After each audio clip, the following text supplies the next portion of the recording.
Men bu umraga ketayotgan bolani hammanglar taniysizlar, ko'pchilik ko'rgan. Hozirgi kunda shu bolaga atvet qilmagan bitta Trump qoldi shekilli. Bu bolaga malades, ismi nima edi? Nurikmidi? Malades. O'z oyog'i bilan 20 yasharlik, 18 yasharlik bola peshkom umraga niyat qilibdi, ziyoratga qabul bo'lsin ukam, yetib borsin agar. Nima demoqchiman? O'zbekistonda hozir bakalashgan teshol yomon debda deyapti. Bu tengqur blogerlar. Bundan katta 50 kirgan ham narkotikka propaganda qilyapti.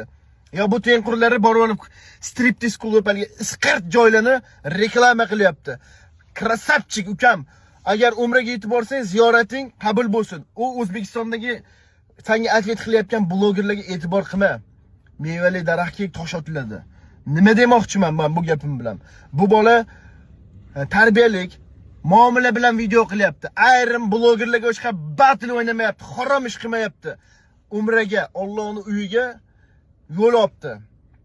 Qo'llab-quvvatlaylik shu yosh bola, 18 yoshli bola. Ashibga qilmaydigan insonning o'zi yo'q. 50-60 ga kirgan ham deputatlar ham ashibga qilib qo'yapti. Bu bola yosh bola, yo'q, tinch qo'yinglar.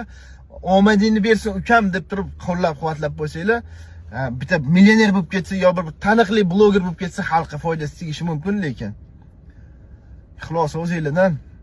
Halga video atvet qilyapti bir ikkitasi. Ular qilgan ishi o'ndan birini ham qilmadi bu bola.